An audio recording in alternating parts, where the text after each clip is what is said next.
மத்தேயு நற்செய்தி அதிகாரம் 9. முடக்குவாதம் முற்றவரை குணப்படுத்துதல். இயேசு படகேறி மறுகரைக்கு சென்று தம் சொந்த நகரை அடைந்தார். அப்பொழுது சிலர் முடக்குவாதமுற்ற ஒருவரை கட்டிலில் கிடத்தி அவரிடம் கொண்டு வந்தனர். இயேசு அவர்களுடைய நம்பிக்கையை கண்டு முடக்குவாதமுற்றவரிடம், மகனே, துணிவோடிரு, உன் பாவங்கள் மன்னிக்கப்பட்டன என்றார். அப்பொழுது மறைநூல் அறிஞர்கள் சிலர், இவன் கடவுளை பழிக்கிறான் என்று தமக்குள் சொல்லிக் கொண்டனர். அவர்களுடைய சிந்தனைகளை இயேசு அறிந்து அவர்களை நோக்கி, உங்கள் உள்ளங்களில் நீங்கள் தீயன சிந்திப்பதேன்? உன் பாவங்கள் மன்னிக்கப்பட்டன என்பதா, எழுந்து நட என்பதா? எது எளிது? மண்ணுலகில் பாவங்களை மன்னிக்க மானிட மகனுக்கு அதிகாரம் உண்டு என்பதை நீங்கள் அறிந்து கொள்ள வேண்டும் என்றார். எனவே அவர் முடக்குவாத முற்றவரை நோக்கி, நீ எழுந்து உன்னுடைய கட்டிலை தூக்கி கொண்டு வீட்டுக்கு போ என்றார். அவரும் எழுந்து தமது வீட்டுக்கு போனார். இதை கண்ட மக்கள் கூட்டத்தினர் அச்சமுற்றனர். இத்தகைய அதிகாரத்தை மனிதருக்கு அளித்த கடவுளை போற்றி புகழ்ந்தனர். மத்தேயுவை அழைத்தல். இயேசு அங்கிருந்து சென்றபோது மத்தேயு என்பவர் சுங்கச்சாவடியில் அமர்ந்திருந்ததை கண்டார். அவரிடம், என்னை பின்பற்றி வா என்றார். அவரும் எழுந்து இயேசுவை பின்பற்றி சென்றார். பின்பு அவருடைய வீட்டில் பந்தியில் அமர்ந்திருந்த போது வரி தண்டுபவர்கள், பாவிகள் ஆகிய பலர் வந்து இயேசுவோடும் அவருடைய சீடரோடும் விருந்துண்டனர். இதை கண்ட பரிசேயர் அவருடைய சீடரிடம், உங்கள் போதகர் வரி தண்டுபவர்களோடும் பாவிகளோடும் சேர்ந்து உண்பது ஏன் என்று கேட்டனர். இயேசு இதை கேட்டவுடன், நோயற்றவருக்கு அல்ல, நோயற்றவர்க்கே மருத்துவர் தேவை. பலியை அல்ல, இரக்கத்தையே விரும்புகிறேன் என்பதன் கருத்தை நீங்கள் போய் கற்றுக்கொள்ளுங்கள். ஏனெனில் நேர்மையாளரை அல்ல, பாவிகளையே அழைக்க வந்தேன் என்றார். நோன்பு பற்றிய கேள்வி. பின்பு யோவானின் சீடர் இயேசுவிடம் வந்து, நாங்களும் பரிசேயரும் அதிகமாக நோன்பிருக்க உம்முடைய சீடர்கள் ஏன் நோன்பிருப்பதில்லை என்றனர்.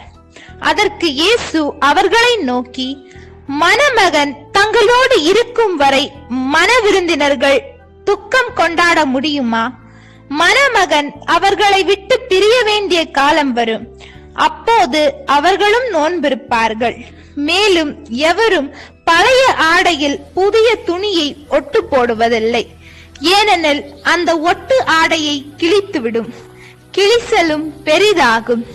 அதுபோல பழைய தோற்பைகளில் புதிய திராட்சை மதுவை ஊற்றி வைப்பதில்லை. ஊற்றி வைத்தால் தோற்பைகள் வெடிக்கும், மதுவும் சிந்தி போகும், தோற்பைகளும் பாழாகும். புதிய மதுவை புதிய தோற்பைகளில் தான் ஊற்றி வைப்பார். அப்போது இரண்டும் வீணாய் போகா என்றார். இரத்த போக்குடைய பெண் நலம் பெறுதலும் சிறுமி உயிர் தழுதலும். அவர்களுடன் இவ்வாறு இயேசு பேசிக்கொண்டிருந்த பொழுது தொழுகை கூட தலைவர் ஒருவர் அவரிடம் வந்து பணிந்து, என் மகன் இப்பொழுதுதான் இறந்தான். ஆயினும் நீர் வந்து அவள் மீது கையை வையும், அவள் உடனே உயிர் பெறுவாள் என்றார். இயேசு எழுந்து அவர் பின்னரே சென்றார். இயேசுவின் சீடர்களும் அவரை பின்தொடர்ந்தனர். அப்பொழுது 12 ஆண்டுகளாய் இரத்த போக்கினால் வருந்திய ஒரு பெண் அவருக்கு பின்னால் வந்து அவரது மேலுடையின் ஓரத்தை தொட்டார். ஏனெனில் அப்பெண், நான் அவருடைய ஆடையை தொட்டாலே போதும், நலம் பெறுவேன் என தமக்குள் சொல்லிக் கொண்டார். இயேசு அவரை திரும்பி பார்த்து, மகளே, துணிவோடிரு, உனது நம்பிக்கை உன்னை குணமாக்கிற்று என்றார். அந்நேரத்திலிருந்தே அப்பெண் நலம் அடைந்திருந்தார். இயேசு அத்தலைவருடைய வீட்டிற்கு சென்றார். அங்கே குழல் ஊதுவோரையும் கூட்டத்தினரின் அமளியையும் கண்டார். அவர், விலகி போங்கள், சிறுமி இறக்கவில்லை, உறங்குகிறாள் என்றார். அவர்களோ அவரை பார்த்து நகைத்தார்கள். அக்கூட்டத்தினரை வெளியேற்றிய பின் அவர் உள்ளே சென்று சிறுமியின் கையை பிடித்தார். அவளும் உயிர் பெற்று எழுந்தாள். இச்செய்தி அந்நாடெங்கும் பரவியது. பார்வையற்றோர் இருவர் பார்வை பெறுதல். இயேசு அங்கிருந்து சென்றபோது பார்வையற்றோர் இருவர், தாவீதின் மகனே, எங்களுக்கு இரங்கும் என்று கத்திக்கொண்டே அவரை பின்தொடர்ந்தனர். அவர் வீடு வந்து சேர்ந்ததும் அந்த பார்வையற்றோரும் அவரிடம் வந்தனர். இயேசு அவர்களை பார்த்து, நான் இதை செய்ய முடியும் என நம்புகிறீர்களா என்று கேட்டார். அதற்கு அவர்கள் ஆம் ஐயா என்றார்.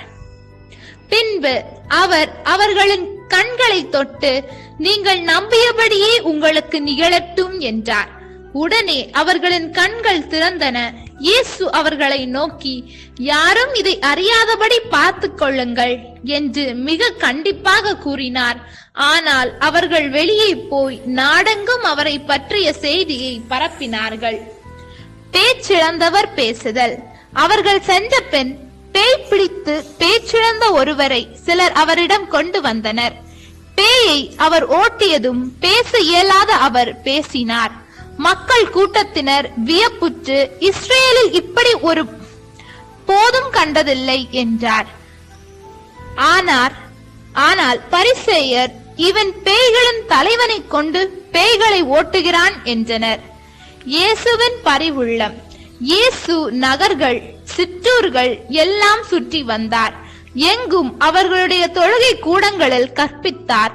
விண்ணரசை பறைசாற்றி நற்செய்தியை பறைசாற்றினார். நோய் நொடிகள் அனைத்தையும் குணமாக்கினார். திரண்டிருந்த மக்களை அவர் கண்டபோது அவர்கள் மேல் பரிவு கொண்டார். அவர்கள் ஆயரில்லா ஆடுகளைப் போல அலைக்கழிக்கப்பட்டு சோர்ந்து காணப்பட்டார்கள். அப்பொழுது அவர் தம் சீடரை நோக்கி, அறுவடை மிகுதி, வேலையாள்களோ குறைவு. ஆகையால் தேவையான வேலையாள்களை தமது அறுவடைக்கு அனுப்பும்படி அறுவடையின் உரிமையாளரிடம் மன்றாடுங்கள் என்றார். ஆண்டவரின் அருள்வாக்கு. இறைவா உமக்கு நன்றி. நம் அன்பு கடவுளின் ஆசியும் அருளும் இன்னும் பலருக்கு கிடைக்கப்பெற ஹோலி பைபிள் தமிழ் சேனலை சப்ஸ்கிரைப் செய்துவிட்டு இந்த வீடியோவை லைக் செய்யவும், மேலும் உங்கள் உறவினர் மற்றும் நண்பர்களுடன் ஷேர் செய்யவும். நன்றி.